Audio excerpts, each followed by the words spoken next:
Olá pessoal, tudo bem?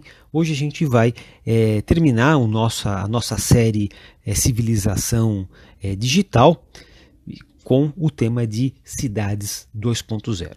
Mas se você quiser que a gente fale de mais algum aspecto que não foi falado aqui, é vasto. A gente pode falar do impacto no digital, na psicologia 2.0, nas religiões 2.0, no agronegócio 2.0, e no marketing 2.0, enfim, há uma série de aspectos que a gente poderia aqui passar muito tempo falando e olhando para esses impactos. O aspecto positivo disso tudo é que a gente consegue, nos permite uma visão mais competitiva do mercado, e a gente não corre o risco de começar nossos negócios, nossos projetos de forma já ultrapassada, né? Então, quando a gente pensa em cidades, para onde que nós vamos, né?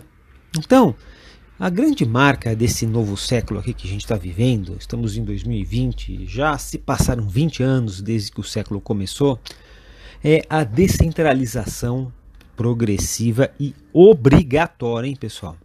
A gente pode pensar que se o ser humano é tecno e ele consegue aumentar a população, e isso torna a demanda por mudanças na sociedade obrigatória, através da invenção de novas tecnologias, então a gente precisa pensar numa espécie de nova lei para a sociedade humana. Quanto maior a complexidade demográfica, mais sofisticada tem que ser a sociedade. E aí, pessoal, vamos entender a sofisticação aqui como capacidade de distribuir ações e decisões por cada vez mais gente. E assim a gente viu que é na saúde, assim que a gente viu que é na educação, assim que a gente viu que é no direito, assim que a gente está vendo aqui que é na sociedade, na cidade. Ok, pessoal? Então, é o empoderamento das pontas. Isso é uma força muito importante da gente entender, porque as empresas hoje que estão mais competindo mais à frente, né? Eu vou citar aqui uma delas, é a Amazon, por exemplo. Você tem uma forte direção para a decisão do cliente. É o cliente que promove ou não promove aqueles produtos ou serviços, né, no e-commerce da Amazon. E olha que a Amazon vende de tudo, né? Então, quanto mais complexidade, pessoal, mais e mais as decisões e ações precisam ser distribuídas.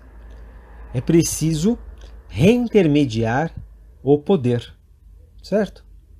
Então, quando a gente pensa no futuro das cidades, a gente não está falando da mesma cidade, né? Organizada como é hoje, sendo gerenciada com novas tecnologias, né? Então, isso lembra muito o filme lá da Marvel, do Pantera Negra, de Wakanda, né? Wakanda Forever, né? Então, é basicamente a mesma cidade, só que no futuro, né? Então tem metrô sem trilho, você tem carros aéreos, né? E você pode ver que até tem um rei, né? Um rei centralizado. Então você só está exercendo aqui o seu poder de analisar, de reimaginar arquitetura, urbanismo.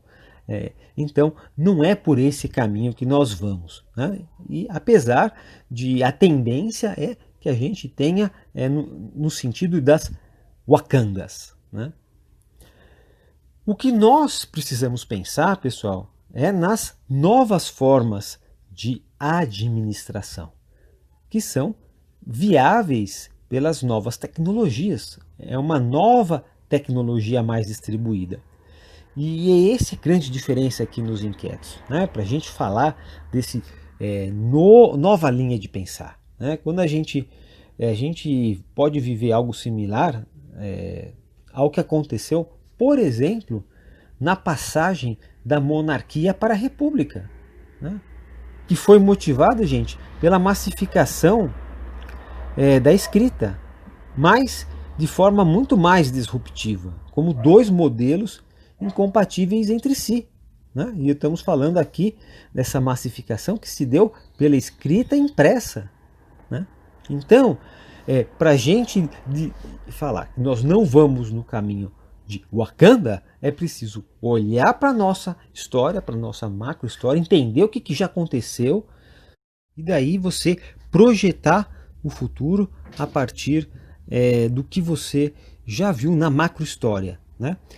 E a partir daí, pessoal, a gente reimagina, repensa que nós não estamos falando de uma continuidade de comando e de controle, né? Mas de uma mudança em torno que é central para a espécie. Né? Então, acho que esse é um grande problema que a gente tem hoje na hora de fazer diagnósticos para projetos, né? Para pensar na hora de você migrar para o digital.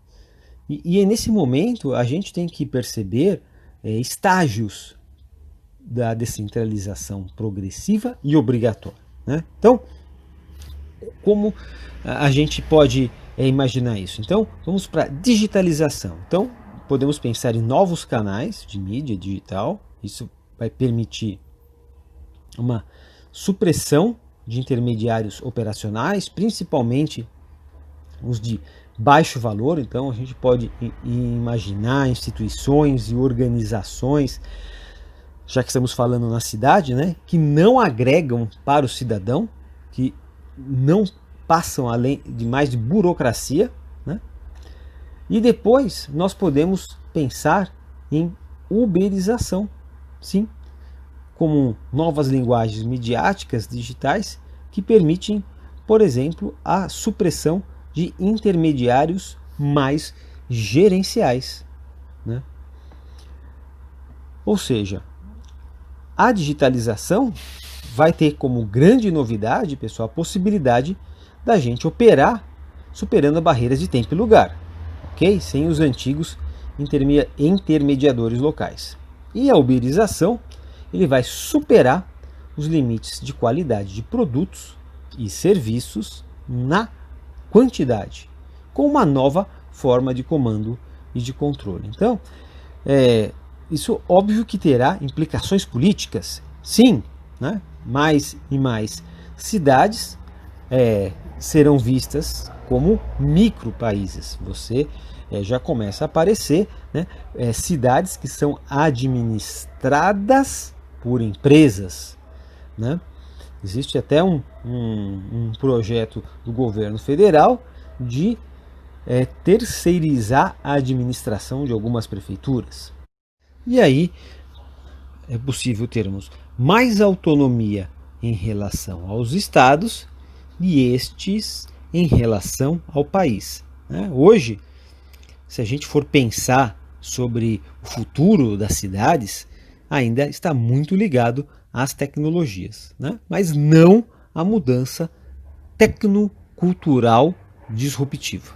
Então, é preciso, em função da incompatibilidade que existe hoje, que prefeituras possam criar zonas de inovação disruptiva para que possa ser experimentado, gente, novos modelos de comando e de controle sem prejudicar ainda, né, o velho modelo. Então, a gente vai ter que viver numa bimodalidade até que a gente tenha um modelo novo administrativo rodando. Né? E isso a gente já começa a ver, por exemplo, algum exemplo aqui, já existe um projeto aqui no Brasil da digitalização da energia elétrica, onde é possível que, se você tiver uma captação de energia elétrica por uma outra fonte, você possa negociar, você, enquanto empresa, enquanto pessoa física, se você tiver uma captação,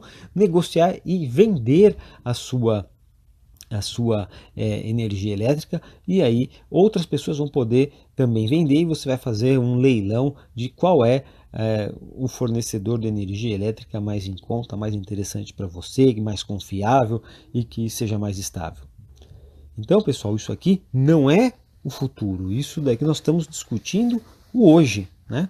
Assim também como já existe, por exemplo, empresas que levam combustível aonde você estiver. Você não precisa ir no posto de gasolina. Então, e aí você vai ter uma competição maior. Quem é que leva gasolina se você tiver uma pane na estrada? Quem é que leva gasolina se você tiver numa zona mais na periferia? Então, pessoal, você começa a ter uma cidade mais uberizada. Muita gente fala de cidade inteligente e esse termo ele não ajuda a gente a entender o que é inteligente, né? Tudo vira inteligente, smart cities, né? Tudo vira inteligente. Na verdade, o que a gente pode pensar é em cidade mais uberizada. E aí você pode pensar na uberização da saúde, na uberização do abastecimento, na uberização de água, luz e por aí vai. Então, acho que essa é uma boa forma de você começar a pensar como o digital pode resolver muitos problemas da nossa sociedade e a gente sair dessa história de filmes de Hollywood, filmes da Marvel. Bom, pessoal, seria legal você compartilhar a sua opinião, o que você acha desse tema, porque isso enriquece a nossa discussão, ok? Um forte abraço e até mais.